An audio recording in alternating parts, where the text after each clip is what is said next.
healthy. Peace of mind that helps it. Stay away from the selfish. For real, what can you tell me? That's healthy. It's your boy SKANDOUZ, the Hip Hop Original. This is season 4 of the head-to-head interview series, episode number 5. And I'm here with this brother. I don't know, he might look a bit familiar. Might see me in a crew with this brother. Wow. But you know what? We've never really had a chance in the last 10 years to just sit down and chat. Nah, you don't rate me, bro. That's what it is. You don't rate, man. You know That's what? it is. It's all about timing. All about timing, You don't bro. rate, man. Come on. And you just dropped the debut album, Love, Life and Lyrics. Come on. Fantastic body of work. Thank you. You know, so without further ado, let me introduce this legend, bro. And I don't use the term legend loosely, you know. My brother, Dray Styles. How you doing, bro? I'm blessed, brother. Yes, Yeah? sir. Come on, let's do the whole. Less than let's do the whole camera thing, and you know what I'm saying. Yeah. Yeah, man. Nah, big up, man. Thanks for having me, man. It's only a matter of time, seeing as though we do music together. Yeah. But this is a bit weird. I can't lie. It's a bit weird, bro. But let's work with it. Let's go, bro. Yeah, let's go, work man. with it. Still. You know, we're gonna find out some new things that I probably didn't even know.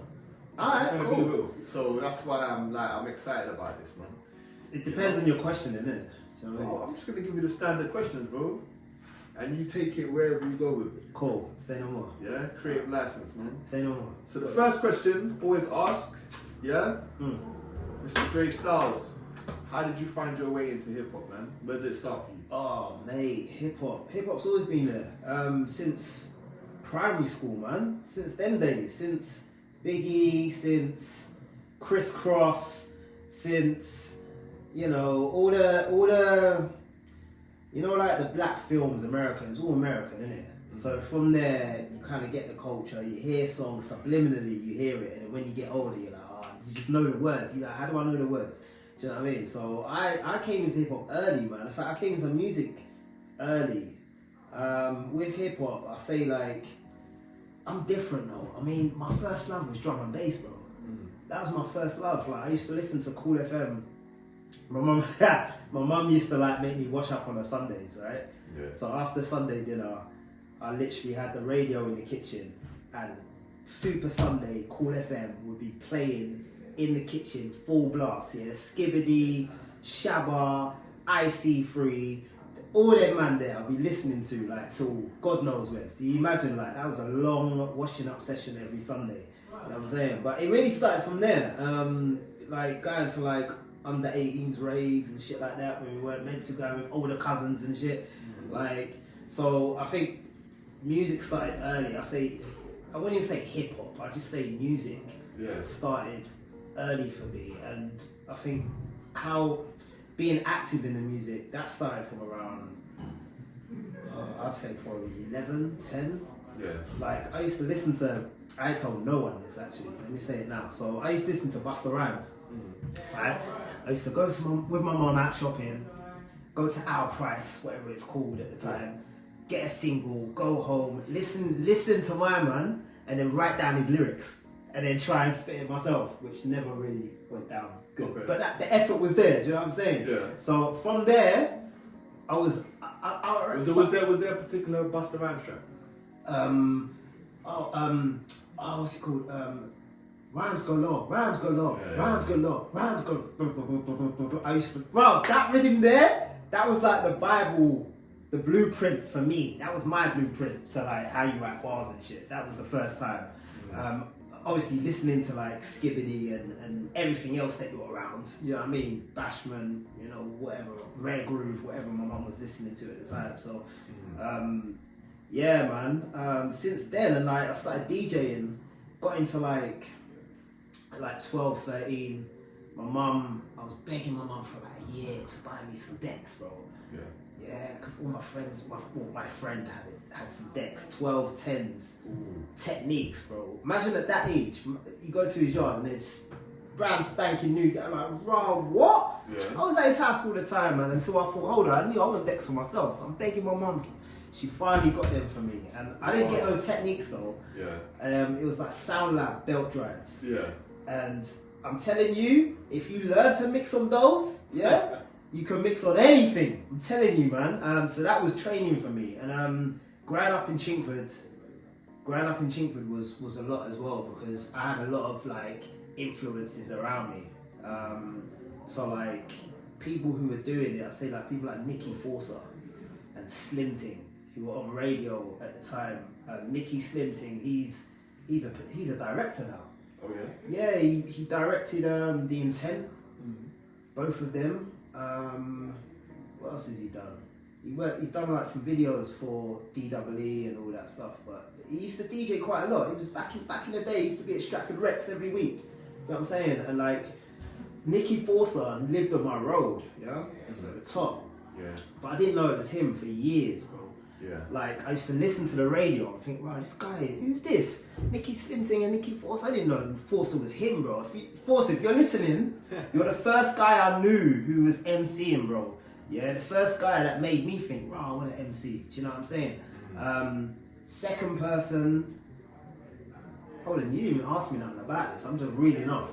But yeah, second person, I'll say probably Nico from Morfire. Right. So them man lived up the road. They were in Chingford. Chingford Hall Estate, and going to like at that stage was like what 14, 15, and you go to house parties and you see them, and it would always end up in some sort of beef or something like back then. You know it was, you know what I mean. But like, yeah, that was I'd say that whole episode was my introduction to music, because after that, like when I'm seeing Forcer and I'm seeing Nico in Morfire, and he's on MTV now with Oi and all that, and you know. Being in Boys in the Hood as well, like that was another thing. That was a whole new thing. Like that was actually sick. So how did Boys in the Hood form? Boys in the Hood, everyone's got their stories, but this is mine, yeah? So, we're 3 DJs. So MS1, Flips, and Crucial B. Alright, they were all friends of mine, alright? And we used to go to each other's houses, you know, make CDs, tapes or whatever. And every summer we used to go to MS1's yard. Big up MS1 because every summer he had a box room, right? Yeah. Enough people in this box room, by the way. Right. Smoking, yeah. And he had a mad setup, mad speakers, everything. D-Double was there. This was before the this is before all of that, yeah? D-Double was there, Stormin'. Shouts to Flexi D as well. Maverick, Queen Shady, I remember. Oh, who else, man? There was loads. Basically, Nasty Crew, innit? It's basically, and like when you're kind of growing up, your circle is like everyone knows everyone. Do you know what I'm saying? So it's like I got a call one day because I was DJing at the time, so I wanted to get a set on radio. Right? I was on Unknown FM at that point. Which was actually... So what was your DJ name at the time? Delta. People knew me as Delta. Yeah. I've been Delta forever. People still call me that shit as well. Like, so where did you find Delta? Where did that come from? So Delta was in school. Right. I didn't call myself that. People call me that. So DeCosta's my last name, right? Yeah. Cool. So people used to call me that. Yeah. And then they shortened it to D. Yeah. D is Delta in the Greek alphabet. Okay. So I think we must have been doing one lesson or something, and it showed us. I'm like, oh look, Delta, look, D, yeah, that's you, you're Delta. I'm like, okay. Yeah. And then later on, people are like Delta Force. I'm like, what's Delta Force? What's that? What's Delta Force? But yeah, that's how it started, man, literally. And then I changed it. Now it's just Dray, innit? Because I can't be bothered with the superhero stuff. Do you know what I mean? I just wanna be normal. Yeah. And be a superhero in a normal way. Do you get what I'm saying? Right. But yeah, Boys in the Hood, that's how it came around, bro. Do you know what I mean? And I got a call from either Flips or Crucial to say, oh, you want to come on radio to DJ? Right. And I was like, yeah, I'll come on. I've done a set now. And Flips knew I could MC, innit? Right? At the time, I think Forcer was in the crew, Nicky Forcer, obviously Dogs. This was before Titch came out of jail. This was like... What, the first time? Yeah, this was before Titch, period. Yeah. Like, I didn't even know Titch was Doug's brother at that point. Right. No one knew, yeah? So, yeah, I think I just got the call up to say, oh, do you want to DJ or whatever? I went there, DJ'd, and then we went to MS1's yard. MS knew, at that point, I'd done loads of CDs with MS, MCing with Flexi. He got called in the crew, so he's like, yo, why are you DJing? MC, bro, what the fuck? Oh, you know how sick he is? No. Oh, dogs, no, he's sick, bro, hear this. Yeah. It was like, hold on, alright, come on Mystique FM. Let's come on Mystique. I went on Mystique FM, I bun down the place. And it was like, right, every week, every week. And then Titch came out, then we was on Rinse FM for a while. And then we was just touring as well, went Napa one time, that was sick. So you was DJing or MCing? I was MCing, so I was fully pledged. Like the DJing thing was, nah man, I'm writing lyrics because it's cheaper. Yeah, and I was good at it and I enjoyed it. Do you know what I mean? What happened to the decks in the yard? I sold them, bruv. I sold them. Yeah, I still got my records. Yeah. But I sold my decks, and I was like, they were just gathering dust. Right. Do you know what I mean? So yeah, man. So that's how the whole Boys in the Hood thing came around. You know what I mean? And shouts to GT. Big up Carl D as well. They were like management for us. They got us Stratford Rex and all sorts. It was a good little run, man. Big up Flexi, Crucial, Therapist, Skinflin. All like these are all early stuff. This is early. Right. But we had a good time, man. It was just friends linking up, just going on radio. There weren't no real plan. Yeah. But it was people like GT and Carl D who were in the background saying, yo, you man, we're going to manage you, we're going to start doing da-da-da-da-da. Yeah. You know, really it was for dogs, do you get what I'm saying? Yeah. But we were there, I'm glad I was there, do you know what I'm saying? Because I learned a hell of a lot, bro, being around them. So, but could you see, like, from that time, like, Dogs, was he like the star or? Dogs was always a star. Big up Dogs, man. You see, there was a time where, like, I remember this clearly. I said this to my brother the other day. We went on Rinse FM one time, just me and him back to back. Yeah. Right, I ain't got hardly no bars. This guy's got 1,000 bars, right, and he can do a set on his own, bro. Right. So I'm just there with him going back to back. Halfway through the set, I'm like, I ain't on this guy's level, bro. What the fuck am I on this guy's level? But I tell you what that made me do, because after the set, we walk into the car, and I've gone, I must have said, oh, Dogs, I was shit, man. Sorry, bro. I was shit. I said, what? Fam, your hearts, are you mad? Even when you hear that from a guy you rate, yeah, that's gonna. When I went home and wrote like a motherfucker, yeah? And since then, it's just been, do you know what I mean? In terms of like the skill set. So yeah, Dogs was definitely like the guy to look at. The guy to be like, yeah, he's, right, trust me, because delivery, flow, yeah, he had it all, man. Yeah. To the point where no one wanted to rate him because he was that good. Yeah. Do you get what I'm saying? Yeah. Which is a fucking blessing in itself. Whether he recognized that, I don't know at the time, but like, yeah, Dogs was definitely someone who, at the time, I was mad influenced by, like inspired as well. Imagine him and Titch as well at some point, because imagine going on radio and you're spitting next to the best spitters. Yeah. Your two favourite MCs. Right. I'm in that room, bro. Yeah. That was cold, bro. I can't even lie, because this was the time where he was clashing Wiley and all them things.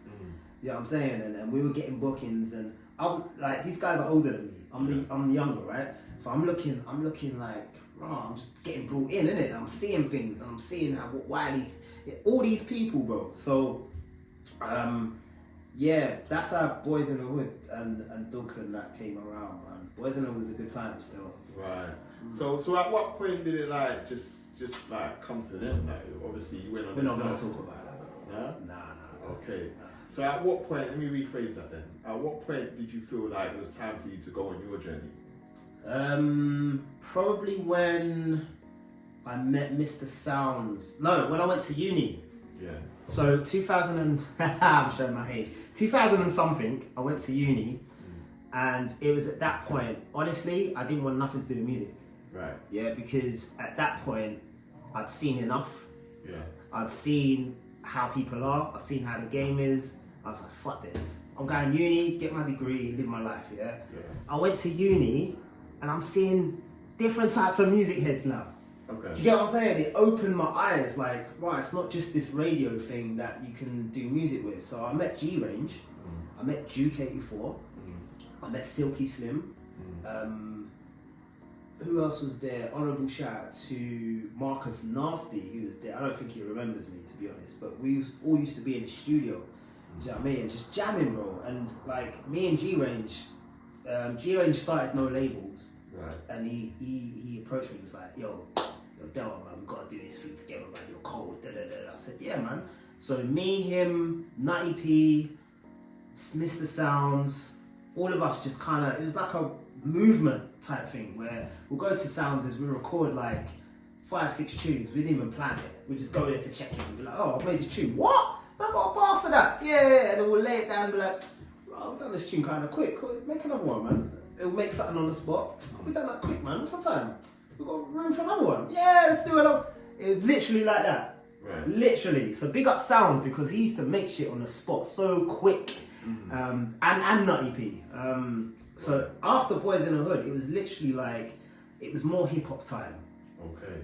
With after Boys in the Hood. More expanding your mind a bit more and looking at the game on a broad level rather than, do you know what I mean? And yeah, it was a good time. That was a good time too, man. And how did you find that transition from like grime to hip hop? Easy. Yeah. Easy. I was always writing to hip hop, but I just never showed anyone. Right. I was always like listening to like Kweli and Mos Def. I was into that type of hip hop, where everyone was on this grease and trying to be a bad man. Yeah. I wasn't really on that, although it looked like that because I was around them. Yeah. I wasn't like that. I wasn't on that at all. I was literally like, whenever I hear, oh, I'm gonna bad you up, da da da da da, on radio, I'm going home. I can't wait to put on that quality album. I can't wait, bro, because I'm like, this is refreshing. I don't want to hear a man who wants to step up a man. I don't want to hear that, bro. Right. You know what I mean? So, yeah, hip hop was always there, but more prominent in uni because I saw other people doing it. Right. Do you know what I mean? So what would you say about the first time you actually performed hip hop? What was that like? I can't remember the first time I performed hip hop, man. It must have been with G-Range, Yeah. I think. Easy, man. You know what? I don't see hip hop and any other genre any different when it comes to performing. I think like as long as you But I mean like a hip hop set is like almost completely different from a grime set. got you, it's less of that jump and hype and shouting, and it's controlled. It's a bit more. It's more of a science to it. Right. There's more of a science to it. With it's easy to get hype, and I do it all the time because it's just natural. Yeah, it's naturally easy, right? But really, when you're on stage and you're doing hip hop, you have to gauge with the crowd. You have to gauge the crowd and know what you're doing and know what you're saying. Ty was sick at that. See that crowd control? I got that from him, bro. Watching him, and who else? Archer. Right. Archer's great at that. So was there a particular like Thai show you think about when that? No, not any particular one. I've seen him perform a bunch of times. It's just every time. Like he just got that in him. Yeah. There's not one time where like one day he's super controlling the crowd and the next day he's not. It was like he's always keeping that level, you know what I mean? Yeah. I rate that because controlling the crowd isn't easy. Right. Once you've got the crowd like that, Yeah. it's gonna be a good show. It's gonna be a good show. Yeah. You know what I mean? If you haven't and you need to work, then well, you need to figure that one out. You know what I mean? But yeah, all good, man. Yeah. Because only certain man could do that still. Anyone can do it. It's just you need to Certain learn. do it well. Yeah. Yeah, you need to learn it. You need to. I think it's down to like practice. You just need to like keep doing it, keep getting on stage, feel the butterflies, go through that. Yeah. Because without the if you don't have butterflies when you go on stage, you should not be doing this. That's how I look at it because it means you don't give a fuck. Yeah. That's how I look at it. I always get butterflies on stage, always, and it just drives me. Do you know what I mean? Right. So tell me about the evolution of why you decided to go from like Dray Delta to Dray Styles. I felt Delta was a bit young, and I didn't give myself that name. My mum didn't call me that. So like, and then also I think it was like people like Kanye West. Do you know what I mean? It's like that's his name, isn't it? It's just like, yeah. Well, what's the difference if I'm called Dre or called Superman? There's no difference. It's still me. Right. So let me I was gonna call myself Andre. Just Andre. Yeah. Welcome to the stage. Yeah, this is FRSHRZ, SKANDOUZ, Archer, and Andre. Like what? What's going? No. Dre's cool. Dre's still a cool name. It points to me. I think it's just down to just getting older. Yeah. Just getting older, man. Just the natural, like, can't be asked with the bullshit. Can't be asked with, like, I was very young when I had that name. I still go, as I said, people still call me Delta. Yo, Delta, so I go on, man. I'll still respond to it, yeah, because it means you know me from a certain time. Yeah. I respect that. But if someone said, oh, what's your name, man? What should I call you? Dre. My name's Dre or Andre, depending on who's asking me. Do you know what I mean? Right. But why the name change? Yeah, it's just maturity, bro. Yeah. Just maturity. I put it down to that, and just having. I guess I get bored a bit easy in that sense. Like looking at things, like I've had this for a while. It feels a bit stale. I need something. Yeah. I need to spool something, isn't it? Yeah, man. Yeah. So how would you say like your style has evolved, like from the Boys in the Hood days to where we are today? Shit. It's more conscious. Yeah, it's more conscious. I think before I was just trying to take heads off. But that's the culture though. When you're in grime, you have to, if you're an MC, you have to be willing to try and take a head off, bro. Do you know what I mean? You have to have bars ready, because if you go on a set, right, and someone rolls up, right, my man's brethren, yeah, who's heard you the week before, who thinks he can try it with you, you can tell the energy in the room. It's just one of them ones. You just know, innit? Yeah. You gotta have bars ready for that. Right. And if you don't, then well, you're fucked. I mean, yeah. What'd you ask me again? Sorry. So we're talking about how the styles evolved. Yeah. It's just more mature, bro. Yeah. It's just more mature. It's more mature. Most people disagree with that, but I feel within myself, it's a lot more thought out. Right. It's conceptual now. I ain't talking that shit I was talking 10 years ago. Right. Definitely not. Even the way I write, even the way I take in things, like taking new music, like if it's not on the grounds or the level which I'm trying to get to or where I'm at, I don't want to know. It's as simple as, and you know, I don't mean to sound arrogant by saying this, but if it ain't on my level, why would I listen to it? Do you know what I mean? So, styles being just more conscious, I'd say. Right. Yeah, more conscious. So in terms of what you listen to these days, like, what really drives and inspires you? Mate, flipping heck. You guys, that's number one. Right. You and Archer inspire me a hell of a lot. That's number one. I watch a lot of battle rap. That's one of my, I don't know what you want to call it, one of my little quirks or whatever. Do you know what I mean? I love watching battle rap, whether it's American, UK. It's dope. It's proper dope. The reason why is because you see that there, you can't hide from that. You can't. That's the raw. That's the raw of it. You see when the stuff that they're talking about, how they're conveying their thing. Right. I want to be like, yo, that is sick. How you put that together, that metaphor was dope. All right, cool. I've got work to do. Right. Do you know what I'm saying? That you can't. You see that level there? When it comes to MCing, that's where it's at. Right. Battle rappers have got it. They just make shit tunes. Yeah. They can't make music. Actually, there's one that makes good music, but like they're not known for that. Do you know what I'm saying? So I think if they transcended into that, the game would be over, bro. But yeah, I watch a lot of battle rap. What else, man? I think it's literally that.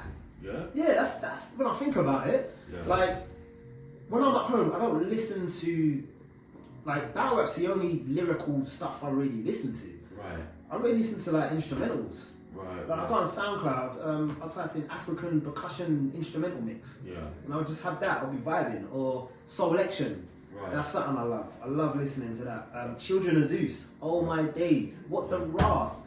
What the blood clot. Children of Zeus are sick, bro. I don't even. Anyway, yeah. Does that answer your question? So I mean, as a lyricist, you're still really respected, and obviously you've got a chance to like collab with and share the stage with a lot of like elite spitters over the years, you know. And are there any like particular highlights or things that might even surprise you a bit? Surprise me. Yeah, man. There's a few, but then there's stories. I've got tunes with people who are big now. Yeah. But the tunes didn't get released. Okay. Do you know what I mean? And I don't know whether I should just name drop. Do you know what I mean? But things like that. When I'm in the room, when I think about it, and I've been in a room with certain people, right? I think, wow, man was worthy still. Yeah. But at the time, you're thinking, you're the artist, you're up there, I'm still here. How am I in this room with you? Do you know what I'm saying? But then in hindsight, it's like, wow, maybe I should have took that opportunity a bit further, but I just didn't know the game as much then as I do now.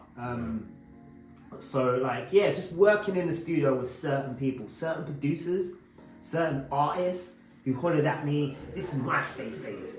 Who hollered at me through, you know, the MySpace DM or whatever, and then you link up, and then you're like, oh, I can't believe I'm in the room for this person. You know what I'm saying? Right. Like, I don't want to mention names, but mate, I've had opportunities to put out music that didn't get put out with some big names. But shit happens, man. It's the business. It's the business. And the thing is, I'm realizing, like, I'm not for the superstardom thing. I'm not for that. I'm for manual labor. I'm the manual labor guy. Right. Do you know what I'm saying? I'm the person who just wants to get on stage and rock with you. I'm that guy. I'm not the guy who says, oh, look at me, I'm important. Oh, sorry, I'm important. Look at me. Da, da, da, da. If you like my music and you fuck with me, I'm gonna give you more. I'm gonna keep feeding you. That's what it is. Whereas before, I thought it was about press release. It was about all this spending 10 grand on a fucking, you know what I mean? Not 10 grand, you know, spending all this money on promo. You know, you got to spend a bit of money. I get it. I was talking earlier before this, like, mate, I don't want to go. That's too deep in it. That's too deep. But yeah, it's just, I lost my train of thought, blood. What the fuck? Cool. So let's talk about the output, man. Obviously, you've got the work that's come out with FRSHRZ over the years. Yeah. But I mean, in the last few years, you put out like EPs and a bag of singles and freestyles, and obviously we're gonna get to the album shortly. But let's talk about the journey up into the album and the solo output. Yeah. You know, what's been the highlights for you? Highlights for me, I think the first time I released, this was Channel U days though. Like, I had a video on Channel U. No one talks about it. I was #1 for a week. No one fucking talks about it. Is that the one with the BM in that, is it got a BM? I think no, there's another one with Stutter. I done a song with Stutter, a Grime tune. Yeah. And he's on the second verse. Yeah.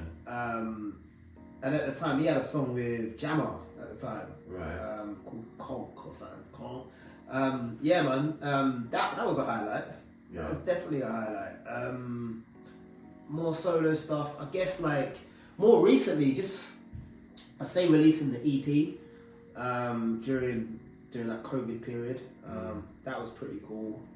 I hollered at Hyper from Nasty Crew, another MC I respect highly.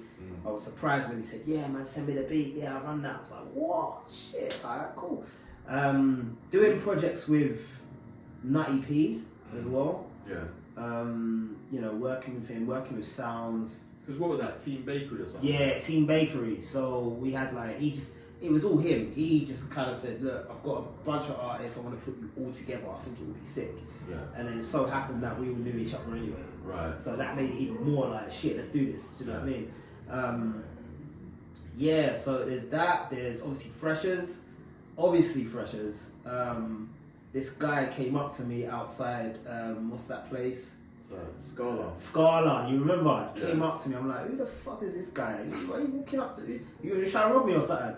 He's like, no, you got a tune. It was a tune I had out. Was it a tune? I don't remember what you said. He's like, yeah, we're doing a freestyle or something. FRSHRZ remix. Yeah, do you want to be a part of it? Yeah, man. I'm not gonna say no. Yeah, and now it's turned into this. Right. Big up, fam. Okay. Big up, fam. Yeah, so that was day one. That was day one. Yeah, so let's talk about FRSHRZ, man, from your perspective. Yeah. So you mentioned, like, obviously, the day I came up to you and I said, you want to jump on this rhythm. But now we're coming up to 10 years. I know, man. What the fuck have we done? That was 10 years ago. What the fuck have we done, bruv? We've won a Grammy, we've won a Mopo, no, I'm joking. No, it's been a really good experience, bro, if I'm honest with you. I'm not talking music. It's not just music. This is more than music. Like, I knew Archer from before. You knew Archer from before, yeah? Cool. And then I didn't know you from before. I've seen your face about, but I didn't know you like I knew you were Archer. So that was a beautiful thing. And then obviously Chucks was involved a little bit.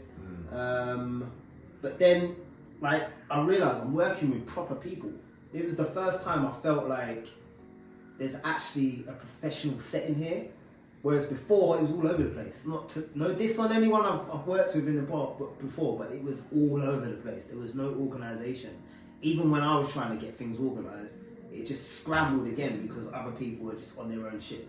Do you know what I'm saying? But with this, it was organised. It's concise. Do you know what I'm saying? We had. Wasn't used to the meetings thing. I wasn't used to doing meetings. I didn't see the point in it. But it's obviously necessary. So like things like that, man. I just think that this is why I've always stayed in Freshers, because it's proper. This is proper things, and I've learnt a lot. You know, I've learnt a lot. I hope you guys have as well. But how would you say you've evolved, like, over the last 10 years? I think lyrically I've evolved. Lyrically I've been more thoughtful with my words. Whereas before it was like I didn't give a fuck. Like I just want to say the sickest shit and get your attention. That's all it was for. But now it's not about that. It's about what's long lasting. What can you make to last all the way over there? Like if you throw the fishing rod, you don't want it to come back too soon. You want to keep doing this forever. Do you know what I mean? So I think like Freshers has given me that mindset of like longevity. Whereas before I didn't have that. I was just doing music and because it was fun and I wasn't really thinking about it, if I'm honest. I just love doing it, which I still do, but now we're of age now. Yeah. Do you know what I mean? So it's like you've really got to decide why you're in it and who you're gonna move with in the music. There's a lot of jankros in this thing. We already know this, right? There's lots of jankros in this thing, and we've got to be wary. So I'm so glad that like Freshers have introduced me to People's Army. You've also introduced me to like Keisha Simpson or who else, man? Emerson. What the Ross? Emerson. He's on the album, by the way. And yeah, that's it really. Yeah, man. Yeah. Is there any particular highlights for you or anything else? Hip Hop Fest. Hip Hop Festival. Let's call it Hip Hop Festival, man. Right. It was a festival. It was a sick festival, man. Yeah. Well, how long was that there for? A few days. Yeah, that was really dope. That was really dope, man. We had a few episodes out there still. So what would you say, like meeting hip hop fans from all over the world? Yeah, yeah, you know what was eye opening for me? Just like all these Germans coming up to us saying, "Oh, you're very good. Oh, I follow you." Sorry, that was shit. I should never have done that. Like Polish people. Yeah, everyone, anyone outside of where we're from. Yeah. It was a good feeling, and I was like, I want more of that. Yeah, I want more of that. You know, meeting Rod Digger as well. That was good. And her people. Losing my phone out there was great. Yeah, you know about that one, didn't you? And then finding it, but it was a madness. Yes, is it Monica? Is that her name? Monica. I can't remember her name. What's her name again? Monita, yes. Yeah. Monita saved my phone that night, man. She knew German and she was chatting to them, man. It was good. Yeah. But yeah, does that answer your question? It's an experience, man. Amazing. So at what point did you decide, like, yo, I'm gonna do this album? It was funny, during COVID, I said, I've got to do it. And plus, it was you. It was you bothering me as well. Pestering. Yo, man, where's the album? You do the album. What's going on? Archer's got an album. I've got an album. What's going on with me, bro? Basically, yeah? That was the talk, yeah? So I'm just like, you're right. You're actually right. And it weren't just you, to be fair. There was other people who was texting me saying, yo, you still do music? I'm like, yeah, man, I've got something coming. You know what I'm saying? So I thought, let me just do the EP, which is called Fuck It, which didn't go down with a few people who don't like profanity, but yeah. And then it was like, I was doing that and working on the album at the same time. That's the thing with me, I put a lot of pressure on myself. I don't know why I do it. Naturally, I just like, right, I want the EP out, then I want the project out. Right, okay, let's work on both of them simultaneously. and that will burn you out, man, and it ends up being longer. Do you know what I mean? So yeah, that was an episode. But yeah, I wanted to work. Yeah, like 2020. Let's work on this album, and then it turned into let's take my time with this album, and then here we are. Do you know what I mean? Right. So what inspired the album title, man? Where did that come from? It was just the mode I was in. I felt at the time people changed, man. Over this COVID thing, a lot of people changed the way they were. Whether it's for the good or bad, it was a change nevertheless. And I was in myself a little bit at that point, and I was thinking about loads of stuff, just in life, just the whole span. Do you know what I mean? And I just felt that was the perfect title for how I felt at the time. Right. You know what I'm saying? And also it will give me a nice guide into the sound that I want. When you hear Love, Life and Lyrics, I just think MTV Bass Lounge. That's what I think. Right. You know what I'm saying? I think chilled vibes. I think raw, dim lights. I think all that stuff. So I wanted a sound or a project to match what was in my mind at that point. You know what I mean? I think I got there, man. Yeah. Yeah, I think that's another thing about making a project. You have this thing in your mind, like I want it to be like this, and you want to get it closer to this as possible. That's why this is so sick. And I got there. When I finally felt like, yeah, I'm here now. Like, right, let's go on TuneCore now. Let's put this out now. I'm ready. Yeah, Flo, we ready? Yeah, we ready, Flo. Shouts to Flo who engineered everything. But yeah, man, that's basically Cool. So yeah. let's talk about some of the elements of the album, man. Like, who are the producers? Who are the features? Why did you choose certain producers? Why did you choose certain features? Yeah, the producers that I chose, they're all pretty similar. Supreme is similar to Emerson, who is similar to Kodge, who is also similar. Who's also similar to Duke 84. Do you know what I mean? They're all similar, but they've got their own language. If that makes sense. Right. They're all similar, but they speak different languages within the same language. If that makes sense. Yeah. You know what I mean? So I had to pick these guys, and I chose wisely, bro. You know what? Picking those guys was the best thing about the album. Okay. That was the best, because it was like I felt like I was a manager picking my players. Right. Do you know what I mean? I'm like, right, I was Xavier at that point. I was just like, right, Emerson, yep, Duke, yep, right, send me something. Yeah. Send me what you got. And here we are, man. Right. I think, yeah, and with that, I developed like a new way of recording. Do you know what I mean? With, just like not writing shit down, like remembering the first 4 bars or 8 bars, putting it down. And then going again, like punching in. Like, What, the Jay-Z way of making? Yeah, I guess so. It's so much easier. It's so not easier, but it's just. Does it sit in the beat better? Yeah, you're more married to the beat rather than like if you got the beat repeating and you're writing. It's like that can. I don't know. It's not really a. Yeah, it's you. Yeah, it's your words, but like it's not naturally you. If that makes sense. Yeah. You're more natural when you're doing it without the pen and paper. When you're just like literally thinking about it, because the same time it takes you to think about it, it will probably take you to write it. Yeah. So I'd rather think about it knowing that it's gonna come out the natural me rather than, you know what I'm saying? So yeah, man. And it's fun as well. It's fun, man. Right. It's fun. It's a challenge. You know what I mean? Nice. You gotta make music fun. You gotta enjoy it. Right. But I like the fact you, even at this stage in your career, you're still like improving. Yeah. I think evolving. It's out of just enjoyment though. It's out of like, if I'm the type of person, I can't set my mind out to improve. That makes sense. I can't have it in my mind. Right, I'm going to improve today. It just happens. Yeah. You know what I'm saying? So I think that's what's happened, man. I'm just out of just enjoying the process. Right.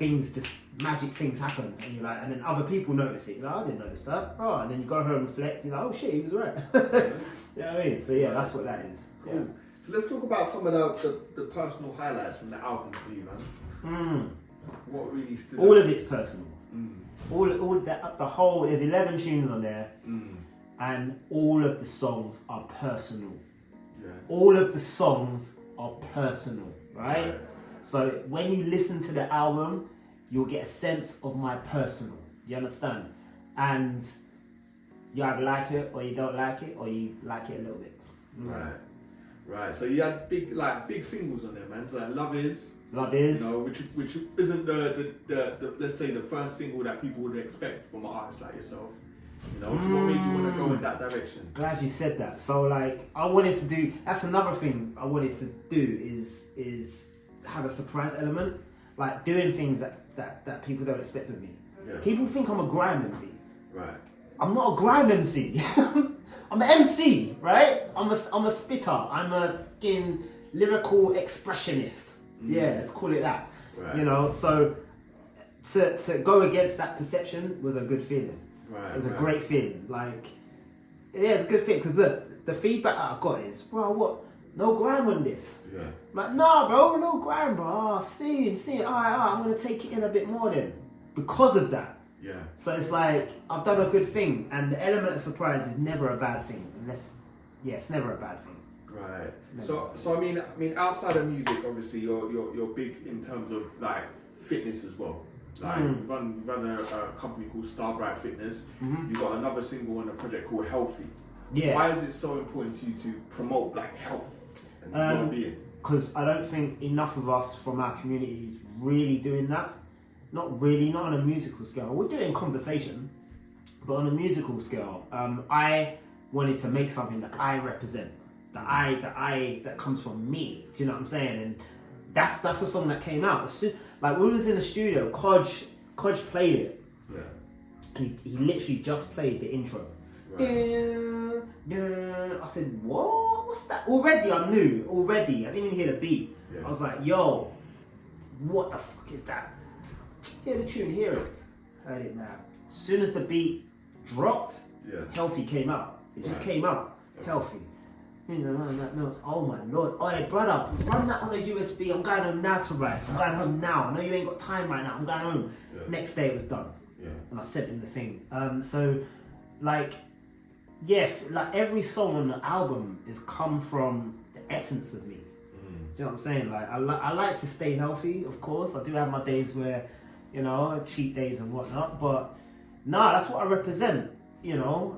Fitness is the truth, man. Like, if you're feeling like shit, work out. Yeah. And when I say work out, you ain't gotta go all out. You can go for a walk, you can go for a little run, you can do press-ups, you can, like, there's so many things you can do. People just think you need to go all out all the time. You don't. Like, as long as you're releasing those endorphins, you're good, no matter what that is. So when did this passion for fitness start with you? Probably back in 2011. So like 2 things happened. No, 3 things happened actually. My nan died of diabetes. That's number 1. Number 2, my nan on my mum's side died of diabetes. Number 2, my mum had type 2. And number 3, I had psoriasis, right? Which is like, those who don't know what psoriasis is, it's a skin condition that's really extreme. You know, to the point where you're itching throughout the night. It's just pure itching to the point where like you damage your skin by doing it. And yeah, I had to learn to get out of that. And I learned the hard way, but I learned nevertheless, you know what I mean? So really, I'm going to say this to those who have been through psoriasis. So like, if you've been through it, what I would suggest is not going to the doctor, don't go to the nurse, just fix your diet, yeah? What goes in, comes out. It comes out in your skin, in your pores, in your hair, whatever, it will come out, right? So just cut out certain things. You might find out that you're allergic to dairy. So when you eat that dairy, you start flaring up again. Oh my God, no. So you stay away from dairy. It might just be you're eating too much meat. So the residue from the meat that's being cooked probably by someone else, yeah, in a restaurant, so you don't even know what they're saying in that food, yeah? That might flare up your thing. Too much saturated sugar, that's gonna flare up. So it's like things like that, your body don't like it's too much of it, and my body is sensitive to that. So I had to learn and read certain books and have conversations with certain people. And brother, I went plant-based for a year one time. When was it now? I think it was during Freshers time. And I don't know if you remember, there was a period I was super skinny. I was like this. I don't know if you remember that. I had a way skinnier neck, right? At that point, I was cutting everything out because I just wanted to strip out and then start again. So I would recommend that to anyone who's going through that right now. Eczema, all that stuff. Cut out dairy. It's about your flipping diet, not topical creams. Your diet, yeah. That's all I'm saying on that one. Yeah. That's amazing, man. Boy. So based on obviously the album came out last week. Feedback's been like brilliant. Like everything I'm hearing from people is just love the album, yeah? Yeah. So based on the feedback you've been getting, like, what's the next single? What's coming next? The next single, so we've already released Love Is, we've already released Healthy. So the next one is No Chaser. So, I've been getting some feedback off the people who've bought the album and listened to it. And No Chaser it's my favourite as well, if I'm honest. Actually, no, it's my second favourite. I'll be honest, my second favourite. My favourite tune on there is Selection. Yeah. That's my favourite tune. Because man's singing on that, bro. Yeah, that's what I'm saying. I came out of my shell. I didn't even want to sing, bro. I didn't want to. I thought about it. I'm like, yeah, that would be sick, man. Actually, yeah. Kodge, produced by Kodge. Big him up. That saxophone, bro. Saxophone is beautiful in that song. Beautiful. And I wanted to be a vocalist, but be cheeky with it at the same time. Like, I'm not trying to sing. It's just in tone, innit? It's in groove. So, yeah, man, listen to the song, man. Let me know what you think. Wicked, man. So, bro, like the album's sick, Thank you. And a little birdie told me there might be a sequel coming. Yeah, man, there might be, yeah. Is there anything else you can say about that, or is that just... There might be. There might be. Yeah, I'm always going to be working on music, bro. So it's just a matter of time before I bring something out. But I think in future, I've got a lot of stuff from Emerson. That me and Emerson are working on some new stuff. Yeah. There's something coming with me, Clencher, and a guy called Levelman with Nutty P. So that's coming, and obviously FRSHRZ. That's on its way. So yeah, that's the pipeline, man. Yeah, that's the pipeline. Okay. I don't feel I've answered any of your questions directly, It's alright, bro. Done the thing, bro. Love, life, and lyrics. Yeah. Love, life, and lyrics. So if the people want to get in touch, man, what's the socials, bro? Yeah, socials. DRAY Styles. DRAY Styles. Right. Just type that in and you'll see me. There's another guy with the same name in America though, but he's not on my level. So you know their level is different when you hear that guy. That guy's whack anyway. Don't listen to that guy. Yeah, there's another Dray Styles out there. I don't know which part of America he is, but fuck that guy. Yeah, fuck that guy. It's about this one. Right? Battle him for the name, bro. Battle him? No, man. I'll just take my name and walk away. Like, it's mine. You understand? His name's probably not spelt the same. Anyway, let me not. It's not about him. It's not about him. Yes. So yeah, Love, Life, and Lyrics out now. Socials is Dray Styles, DRAY Styles, yeah, with an S at the end. Yeah, man. Insta, all that stuff. Yeah.